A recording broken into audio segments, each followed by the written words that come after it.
The night my father died in my arms, he whispered a name I had never heard before. His eyes, fogged by Alzheimer's, suddenly turned clear as water, as if all those months of confusion had been leading to that exact moment of release. He squeezed my hand with a strength he hadn't shown in years and said, "Elena never knew I loved her. My mother's name was Rosa. Elena was someone else." And when I finally learned who Elena really was, I understood why my siblings never wanted to care for him, why they ran so fast, why I was the only one who stayed. Because they already knew. And I was about to uncover the truth that would destroy everything I thought I knew about my family. My siblings left my father in the hospital like he was an old piece of furniture no one wanted anymore. Daniel called me from the parking lot. He didn't even have the courage to walk up to the room, saying he and Carolina had decided they couldn't take responsibility for him, that their lives were too complicated, that they had kids, jobs, responsibilities. I had all of that too.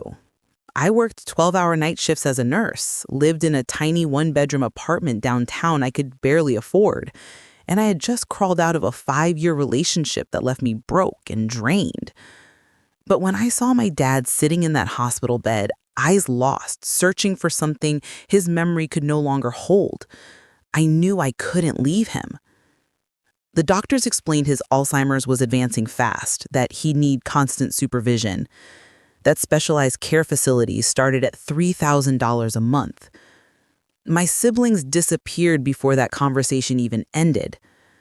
With trembling hands, I signed the discharge papers and drove him to my small apartment, not knowing I was bringing home not only a sick man, but a living archive of secrets that would soon explode.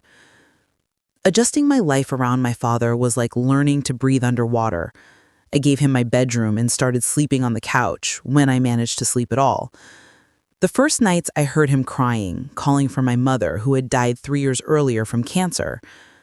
Sometimes he got up at 3 in the morning convinced he had to go to work at the factory where he spent 30 years of his life, and I had to lead him back to bed, whispering gentle lies about days off and vacations. I requested fewer hours at the hospital, which meant losing $400 a month. I hired a part-time caregiver, Mrs. Gomez, a 60-year-old Honduran woman who charged $15 an hour and quickly became my lifeline. My siblings didn't call.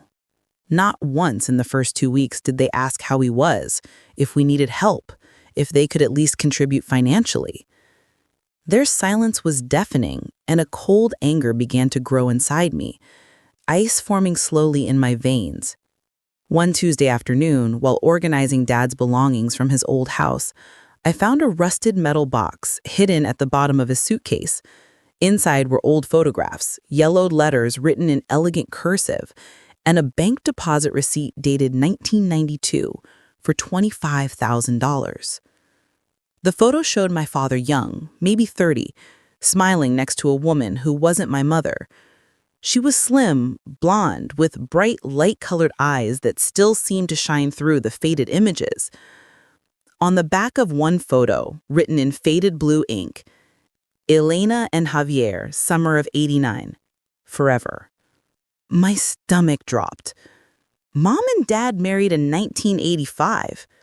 The timeline made no sense. I hid the box under my bed and said nothing to him. But that night, I couldn't sleep, turning on the couch as questions multiplied in my head like a virus. Who was Elena? Why did Dad keep that receipt? And why did something inside me whisper that my siblings knew more about this than I did? The next morning, I got a call from an unknown number. An older woman's voice, raspy from age and cigarettes, asked for Javier Mendoza. I told her I was his daughter and he wasn't able to speak on the phone. There was a long, heavy silence.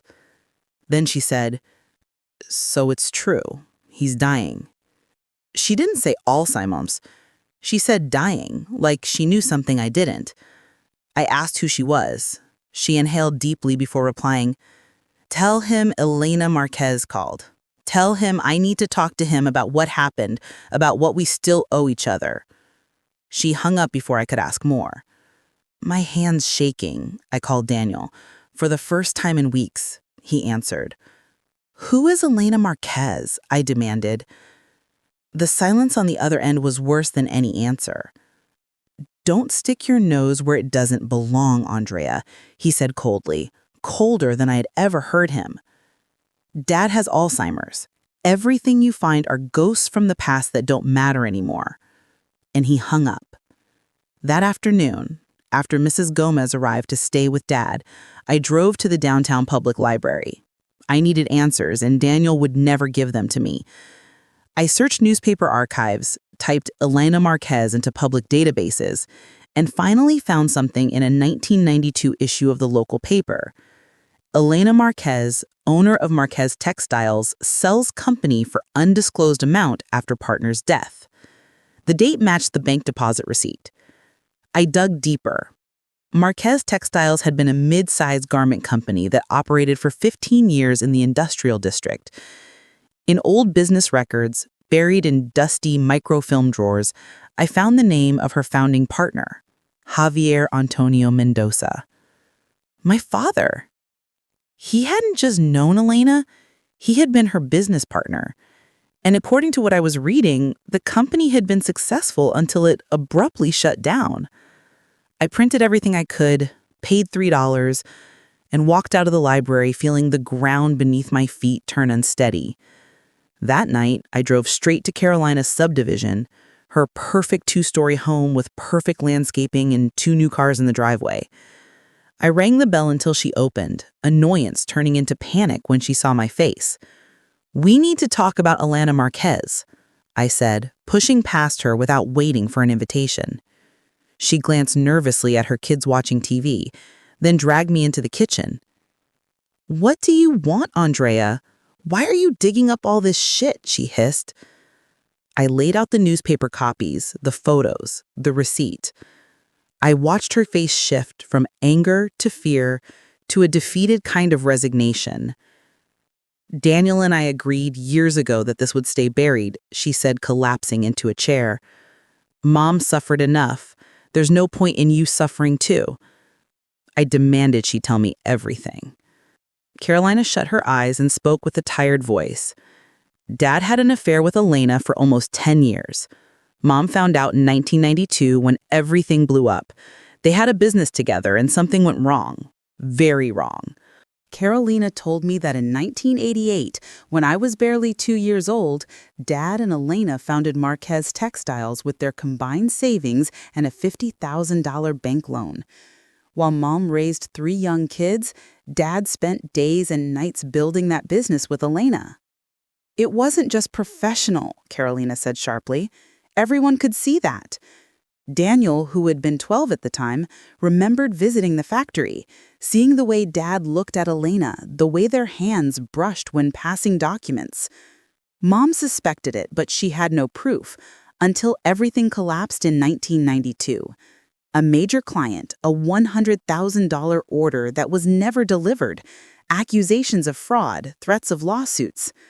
Elena sold the company quickly to cover the debt and disappear. She gave Dad $25,000 as his share and made him promise he would never contact her again. "Mom found the check," Carolina said. "She found everything. The letters, the hotel receipts, the gifts. She shattered Andrea, completely." "And Dad?" I asked, my voice breaking. Carolina looked at me with both pity and hardness. "Dad begged. He cried. He swore it was over, that Elena had left the country, that he'd never see her again. Mom gave him an ultimatum. She'd stay for us, but he would carry the guilt forever. No divorce, no scandal, but no forgiveness either." The next years were a private hell. Separate beds, minimal conversation, a perfect marriage in public, an icebox in private. When Mom died from cancer, her last words to Dad were, "I never forgave you." Daniel and I were there. We heard it.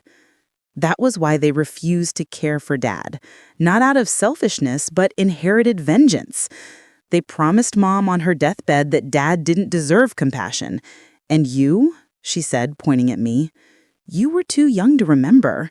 That's why you defend him, because you don't know what he really did." I drove back to my apartment crying so hard I had to pull over twice. Everything I thought I knew about my family was a lie. Dad, the quiet, hardworking man who took me to the park, had betrayed Mom for a decade. Mom, the sweet woman I idolized, had lived in bitterness for years. My siblings weren't cowards. They were judges carrying out a sentence. And I was the fool who never saw it. When I got home, Mrs. Gomez looked worried. She said, "He's having a bad day. He's been calling for Elena all afternoon." I walked into the room and found Dad staring out the window. He said, "Elena's coming today. We have to close the deal."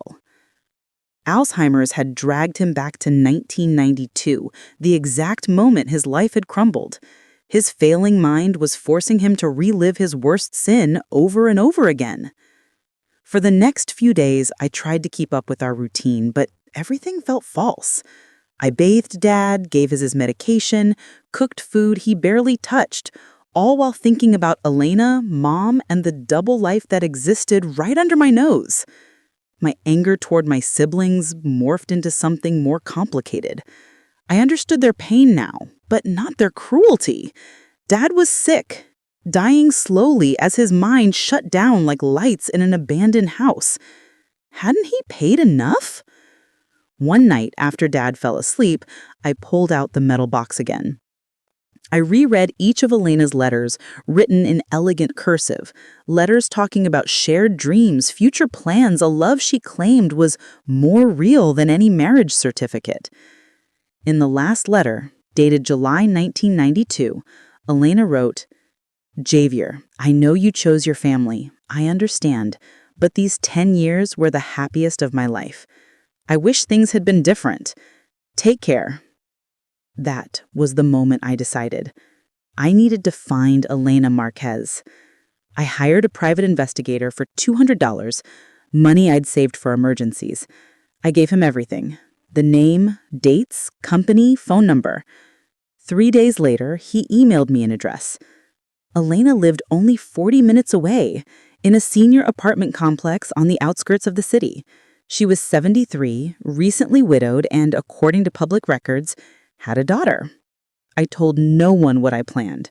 On Saturday morning, after making sure Mrs. Gomez would stay with Dad all day, I drove to the address.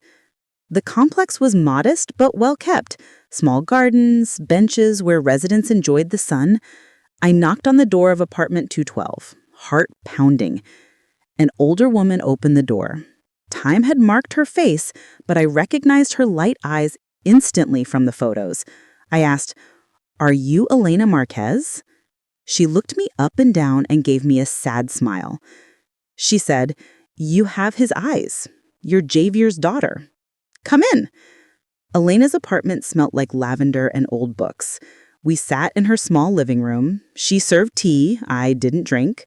She began softly because I read in the local newspaper that Javier was sick. A small article about Alzheimer's research mentioned him as a featured patient. I needed to know how he was. I asked her why she had really called, what she wanted after all these years. Elena sighed deeply, stood up, and brought a manila folder from her desk. She said, "Because there are things Javier never knew, things you need to know before he's gone completely." Inside were legal documents, certificates, and a photo of a young woman around 30 who strongly resembled Elena. She said, "This is my daughter, Mercedes. She's 33. And Javier is her father." The world stopped. The walls seemed to tilt. Elena kept talking, but my mind struggled to process the words. I got pregnant in 1991. When I told Javier, he panicked. He was terrified Rosa would find out, terrified of losing his kids, terrified of ruining everything. He asked me not to keep the baby. Tears slid down Elena's face. "But I wanted that baby. I wanted your father." So I told him I'd handle it alone, that I would disappear, that he would never have to know anything more. That was why she sold the company so quickly, in 1992. She needed money to raise Mercedes alone, far away. The $25,000 hadn't just been liquidation. It had been hush money. Javier gave me that money with one condition, that I never contact him, never tell anyone he was the father, and that Mercedes never find out. She kept that promise for 33 years. But Elena was dying now, stage 4 lung cancer, and Mercedes deserved to know who her father was before they both died. Elena dialed a number. She said, "Mercedes needs to meet you. She deserves to know she has siblings." 20 minutes later, a tall, slim woman with Dad's dark eyes walked into the apartment. Mercedes Marquez, a primary school teacher, married, raised believing her father died in an accident when she was a baby. "Mom told me the truth 3 days ago," Mercedes said, sitting beside me.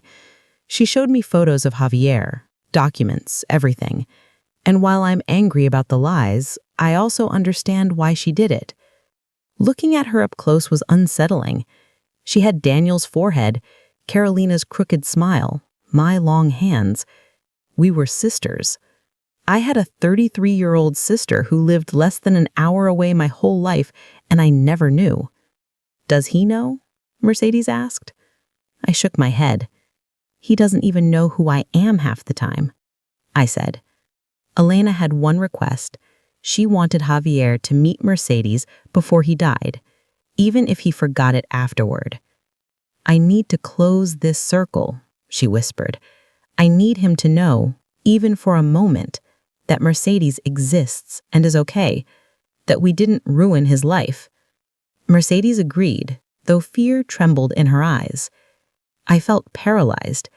Accepting this meant betraying my siblings, Mom's memory, everything I thought was right. But looking at Mercedes, her hands shaking like mine when I'm nervous, I knew I couldn't deny her this. She hadn't asked to be born into this mess. "There's more," Elena said, pulling out another folder. "When I sold the company, I received $150,000. I gave Javier 25 and invested the rest for Mercedes. It's grown over the years. There's nearly $400,000 now." Elena wanted that money split equally between Javier's 4 children, Daniel, Carolina, Mercedes, and me. "It's the inheritance he never could give you," she said. "It's the least I can do." Well, a week later, I brought Mercedes to my apartment. I told Dad an old friend was visiting, nothing more his mind could handle.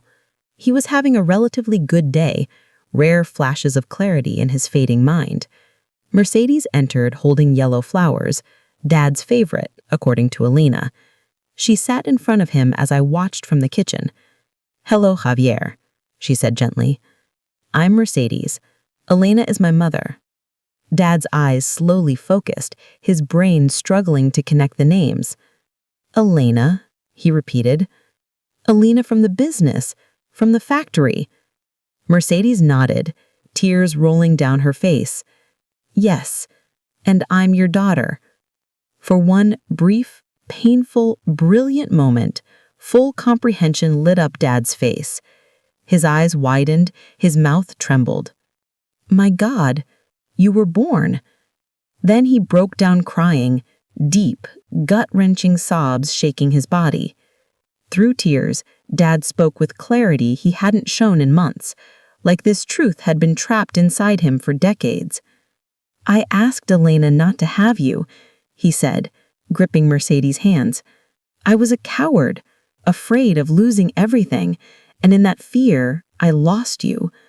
I've carried that guilt every day of my life." Mercedes cried too, but she didn't let go of his hands. "I'm here now. I'm okay. Mom raised me well. I have a good life." Dad turned to me, and for the first time in weeks, he truly saw me. "Andrea," he said, clearly, "forgive me. I failed your mother. I failed all of you." I didn't know what to say. All the anger I had been storing clashed with the image of this broken, fragile man confessing at last. "I loved Elena," Dad continued, "but I also loved your mother in my own way. I tried to live 2 lives, and I destroyed both." He spoke for nearly an hour, The longest, most coherent conversation we had shared since his diagnosis, like his mind had been waiting for this moment to put everything in order one last time. That night, I called Daniel and Carolina. "I need to see you," I said. They refused until I added, "Either you come now or tomorrow you'll receive legal documents from an attorney. Your call." They arrived furious. "What the hell do you want, Andrea?" Daniel snapped. Then they saw Mercedes sitting on my couch. "There's someone you need to meet. This is Mercedes Marquez, our sister." Their faces drained of color. I laid out everything: documents, paternity proof Elena had kept for decades, photos, letters, the trust account. Carolina collapsed into a chair, hands covering her face. Daniel stood frozen, staring at Mercedes like she was a ghost. "This can't be real," he muttered. Mercedes stood bravely. "I'm as real as you are. I didn't ask to be born into this mess. But here I am, and I deserve to be acknowledged." The tension was suffocating. Then, Dad emerged from his room, confused by the noise, and saw all four of us together for the first time. "Why is everyone yelling?" Dad asked weakly. Daniel exploded, 30 years of repressed rage erupting like lava. "Why? Are you seriously asking why?" he shouted. "You destroyed Mom. You betrayed her for years. And now we find out there's another daughter? Another lie?" Carolina stood too, pointing at Mercedes. "She's not our sister. She's evidence of your betrayal, proof you were never the man you pretended to be." Mercedes stepped back, hurt, and I moved between them. "Enough," I said, my voice unrecognizable even to myself. "Enough of this poison. Yes, Dad made terrible mistakes, but Mercedes isn't at fault, and neither Mom nor Dad are here to defend themselves. All that's left are the consequences, and we get to choose what we do with them." I pulled out the trust documents. Elena wants the $400,000 split equally. It legally belongs to Mercedes, yet she's willing to share it. That's more generosity than you've shown Dad in months. Daniel looked at the numbers, and I watched his fury shift to something more calculating. The money changed everything, like it always does. Daniel and Carolina didn't accept Mercedes out of love. They accepted her because $100,000 each was too tempting. We signed the documents a week later, but nothing was healed. Carolina barely spoke to Mercedes. Daniel treated her like a legal inconvenience. Dad deteriorated rapidly, as if confessing his secret had released something, and now his mind was surrendering. Good days vanished. He no longer recognized me. He called Mercedes Elena and begged Rosa, Mrs. Gomez, for forgiveness. Daniel and Carolina vanished again after signing for the money. "They're just like him," Mercedes said once while we sat in my living room. "Dad could love deeply, but he could also abandon what made him uncomfortable. They inherited that." And she was right. Elena died in February, 3 months after we met. Lung cancer consumed her quickly. Mercedes called me crying, and I went to the hospital. We held Elena's hand as she slipped away. Her last words were, "Tell Javier he forgave me. Tell him it was all worth it." Dad didn't understand when we told him she died. His brain couldn't retain new information. But that night, I heard him crying in his room, as if some deep part of him sensed a loss. After that, his health collapsed entirely. He stopped eating, stopped speaking, stopped moving except when absolutely necessary. The doctor said it was a matter of weeks, maybe days. Mercedes and I took turns sitting with him, reading to him, playing music, talking about things he could no longer comprehend. Daniel and Carolina never came, not even when I told them the end was near. "Let him die in peace," Carolina said coldly. "He already did enough damage." That was the last time I ever spoke to her. Dad died on a rainy March night. I was alone with him, holding his hand as his breathing grew shallower. Mercedes had left an hour earlier to handle an emergency with her kids, promising to return in the morning. He didn't wait. At 2 a.m., Dad's eyes suddenly opened, clear again, just like that first night. "Andrea," he whispered, and for the first time in weeks, my name sounded right on his tongue. "I'm here, Dad," I said, squeezing his hand. Then he spoke the words that would haunt me. "Elena never knew I loved her." His voice was barely a whisper, but every word landed clearly. "I told her it was just business, that it was convenient, that it was temporary, but I loved her, Andrea. I loved her as much as I loved your mother, and that made me a monster." Tears rolled down his temples, disappearing into his white hair. "I loved two women, and I destroyed both. That is my legacy." I wanted to tell him I forgave him, that it was okay, but the words stuck in my throat. His eyes closed, his chest stilled, and he was gone. I organized the funeral using the money Elena left me. It was small, held at a modest funeral home downtown. Mercedes came with her husband and kids, grandchildren Dad never officially met. A few of Dad's old factory coworkers, elderly men in wrinkled suits, who told stories about Javier the hard worker, Javier the good friend. No one mentioned Elena or the business. No one knew. Daniel and Carolina arrived late, sat in the last row, and left immediately afterward, without speaking to anyone, not even approaching the casket. I saw Carolina glance at Mercedes with a mix of disdain and curiosity, as if evaluating an artifact. The priest spoke of forgiveness and redemption, words that hovered in the air, landing nowhere. When it was my turn to speak, I stood with a crumpled paper in my trembling hands. But when I looked at the cheap wooden casket holding my father, the written words evaporated. My father was a complicated man. He made terrible mistakes that hurt the people he loved. He betrayed my mother's trust. He abandoned a daughter out of fear. He lived with secrets that ate him alive for decades. I saw Daniel and Carolina shift uncomfortably. But he was also the man who took me to the park on Sundays, who worked double shifts to put us in school, who cried at my graduation like it was the best day of his life. He was capable of great love and great cowardice, sometimes at the same time. I looked directly at Mercedes. In his final months, as his mind fell apart, I saw him struggle with his demons. The secrets he buried for 30 years finally surfaced. And in that process, I discovered I have a sister. A wonderful sister who didn't deserve to grow up fatherless because of one man's fear. Tears streamed down my face. I won't stand here and say Dad was a saint. He wasn't. But I won't condemn him forever for his worst decisions either. He was human, deeply, disastrously human, and that will have to be enough. A week after the funeral, I received a call from Elena's lawyer. There was one last document, a letter to be opened only after Javier's death. Mercedes and I sat in the lawyer's small, dusty office as he opened a sealed envelope. The letter was written in Elena's elegant cursive, but shaky from illness. "Dear Andrea and Mercedes," it began. "If you're reading this, it means Javier and I are both gone. I want you to know I regret nothing.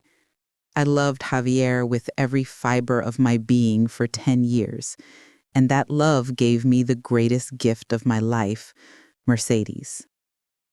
Elena explained she kept the secret not out of shame, but out of love. Javier had a family, and I didn't want to destroy it. Yes, it hurt. Yes, I cried alone many nights while Mercedes slept in the next room.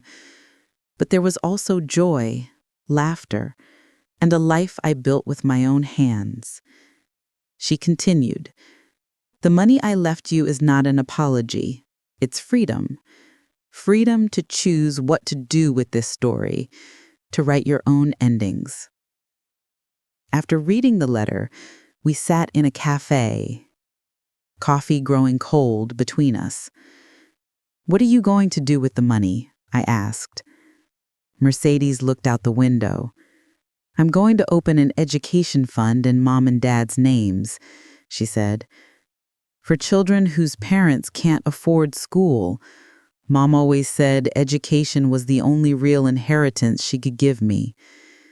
She explained her plan: use $50,000 to establish the fund, invest another $30,000 to help it grow, and use the rest for her kids' education. I don't want Dad's legacy to be only betrayal and secrets, she said. I want it to be something did too, something that helps children who grew up like me, without advantages. I asked if she had forgiven Dad. I don't know if forgive is the right word, she said. Understand, maybe. He made choices out of fear, and fear has consequences. But he also gave me life, and Mom gave me love. I had a happy childhood. I can't stay angry at a ghost. 2 months after the funeral, I made one last attempt to reconnect with Daniel and Carolina. I invited them to dinner, hoping time had softened something. Daniel didn't respond. Carolina sent a cold text. "There's nothing to talk about. You made your choice when you brought that woman into our lives. You chose her over us, over Mom." That was the last message I ever received from her. Mercedes told me I should feel sad, but honestly, I felt more relief than sorrow. I had spent months carrying their anger, their refusal to forgive, their inherited bitterness. Letting them go felt like removing a weight from my chest. "They chose poison," Mercedes said one afternoon as we drank coffee in my now emptier apartment. "Mom taught them that betrayal is unforgivable, and they learned that lesson too well. They'll carry that anger forever, and it'll eat them alive." I used my share of the inheritance to pay my debts, save for the future, and finally moved to a 2-bedroom apartment in a quieter neighborhood. A year after Dad's death, Mercedes and I had become true sisters. Our families celebrated birthdays and holidays together. Her kids called me Aunt Andrea naturally. One Sunday, while helping her cook dinner, she asked if I ever regretted taking care of Dad. "You could have said no. You could have left him at the hospital or put him in a facility. No one would have blamed you." I thought about it long and hard. "No," I said finally. "I don't regret it. Those months were the hardest of my life. They cost me money, sleep, mental health, and my relationship with Daniel and Carolina. But they also gave me something priceless." Mercedes waited. "They gave me the truth, and they gave me you. If I had abandoned Dad like my siblings did, I never would have discovered his secret. I never would have met my sister, and that would have been the greatest loss of all." On the 2nd anniversary of Dad's death, Mercedes and I visited his grave, bringing yellow roses, his favorites. As we stood there under a gray sky, I saw 2 familiar figures walking along the cemetery path, Daniel and Carolina. They froze when they saw us. For a moment, the 4 of us stared across 20 meters of distance. Carolina looked conflicted, like she wanted to approach but couldn't. Daniel simply turned around and walked away. Carolina followed after a moment of hesitation. "Wait," I called before stopping myself. Carolina paused but didn't turn. "It doesn't have to be this way," I said, walking toward them. "We're family. Dad is gone, Mom is gone, but we're still here. We can choose something different." Carolina finally turned, tears in her eyes. "No, Andrea," she said with a broken voice. "You chose something different when you chose her over us, over Mom." She pointed at Mercedes. "That woman is the symbol of everything Dad did to us." I watched them walk away, 2 shrinking silhouettes until they disappeared. Mercedes stepped beside me and placed a hand on my shoulder. "I'm sorry," she whispered. "You don't have to be," I said. They made their choice. We made ours. We stood in silence before Dad's grave as the wind rustled the nearby trees. I thought of everything that had happened, the secrets, the lies, the broken and rebuilt family. "Do you think he's at peace now?" Mercedes asked. I looked at the simple tombstone, imagining Dad free from his sick mind, his secrets, his guilt. "I hope so," I said. "Wherever he is, I hope he's finally resting." That night, back in my apartment, I sat on the balcony with a cup of tea, watching the city lights. I had lost 2 siblings, but gained a sister. I had seen the darkest secrets of my family, but also found the truth. Life hadn't given me the movie ending where everyone forgives and hugs, but it had given me something real. Peace. Not dramatic peace, just the quiet absence of inner war. The certainty that I did the right thing, even when it was hard. The ability to look in the mirror and be proud of the woman staring back. Dad had taught me, without meaning to, that love is complicated, that people are more than their worst mistakes, and that sometimes the family you choose is stronger than the family you're born into. That was his last lesson, and after everything, it was a lesson worth learning.